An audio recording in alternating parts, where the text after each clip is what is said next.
When you approach any religious group and you ask them, why should I join your group? They will all give you a long list of benefits that you can gain should you join them. If you should ask this same group, can I derive these benefits, these same benefits, from another religious group? They will say no. It's only our group. This means that that group is claiming to possess secret information which no other group has. If you should ask further, where did this secret information that you possess come from? You get what I call a revelation narrative. What is a revelation narrative? A story of how they came to possess the secret information that you will need to achieve their faith's benefit. When you look at all these revelation narratives, they all have one pattern, and it's always a lone person's experience, meaning that one person gets a revelation and then he or she comes to persuade people to follow them. One person goes into the bush or the back of the mountain and comes and he says, I saw God. This is what he says. Everybody should follow me.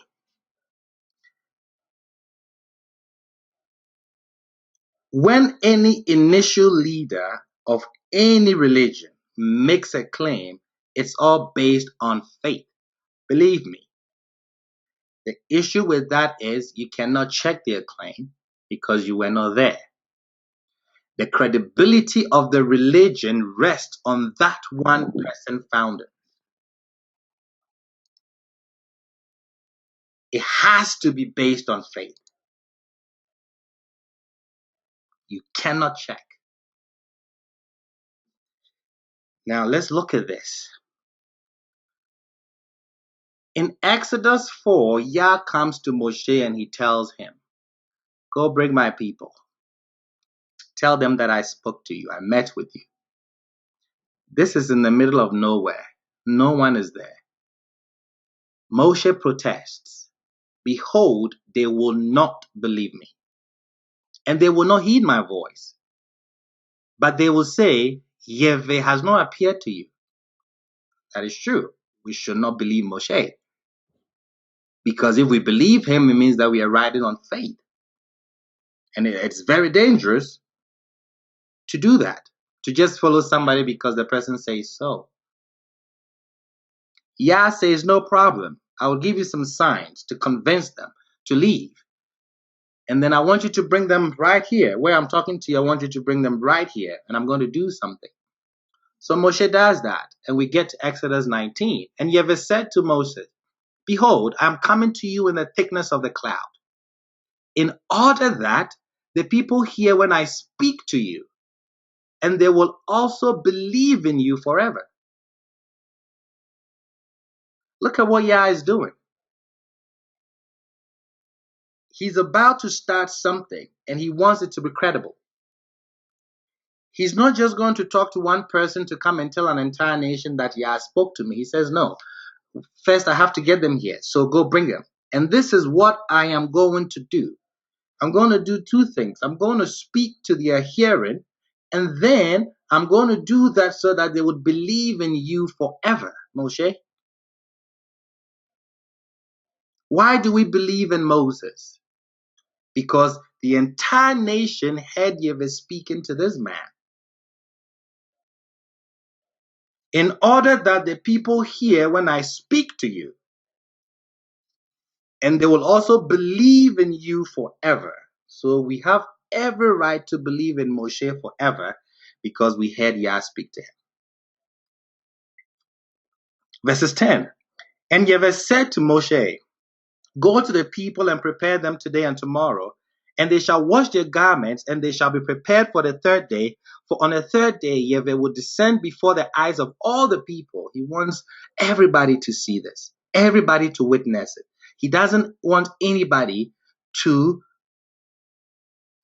do this on the basis of faith. He's given them evidence. He's given them proof. Yahweh will descend before the eyes of all the people upon Mount Sinai. And all the people saw the voices and the torches, the sound of the shofar and the smoking mountain. And the people saw and trembled. So they stood from afar. They said to Moses, "You speak with us, and we will hear. But let Elohim not speak with us, lest we die." But Moses said to the people, "Fear not, for Elohim has come in order to exalt you, and in order that his awe shall be upon your faces, so that you shall not sin." The people remained far off, but Moshe drew near to the opaque darkness where Elohim was. Yahweh said to Moshe, "So shall you say to the children of Israel, you have seen that from the heavens I have spoken with you." This revelation was not given to just one person.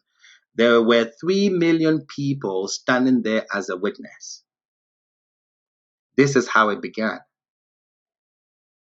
There is no religion, let me categorize it as religion for now. It is not, but let me just in communicating. There is no religion that has ever made this claim besides us. Every single one of them, it was one person who had an experience somewhere and he came to tell people to follow him, and people did. The credibility of that religion rests on that one person. But here, Yah reveals himself to everybody at Sinai. He doesn't stop there. In Deuteronomy 4:32, this is what he says. Ask now regarding the early days. He's giving you proof. He says, don't believe it. I want you to ask. Do your research. Find out, and you will see that it's true. Ask. Ask now regarding the early days that were before you, since the day that Elohim created man upon the earth, and from one end of the heavens to the other end of the heavens, whether there was anything like this great thing, or was the likes of it heard. Did ever a people hear Elohim's voice speaking out of the midst of the fire as you have heard?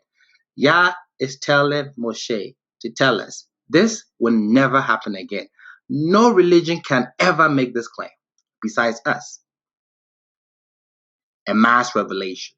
Everybody saw it.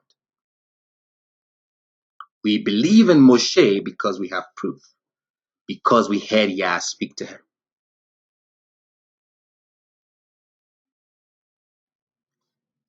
"34. Or has any Elohim performed miracles to come and take him a nation from the midst of another nation?" Pay attention. He didn't say he came to take a religion. He says a nation. Okay, we are not a religious group. We are people. We are a nation. Come and take him a nation from the midst of another nation, with trials, with signs, and with wonders, and with war, and with a strong hand, and with an outstretched arm, and with great awesome deeds, as all that Yahweh your Elohim did for you in Egypt, before your eyes. That's the claim. You all saw it. Or you have been shown, Deuteronomy 4, in order that you know. This was the statement that I made in the beginning. He says the reason why there was a mass revelation was because Yah doesn't want you to believe in it. He wants you to know. He doesn't want you to believe in the event, not having proof. He says, no, you have been shown in order to know that Yahweh, he is Elohim. When any initial leaders of any other religion makes a claim, is based totally on faith. Moses speaks to Israel and tells them, you were there.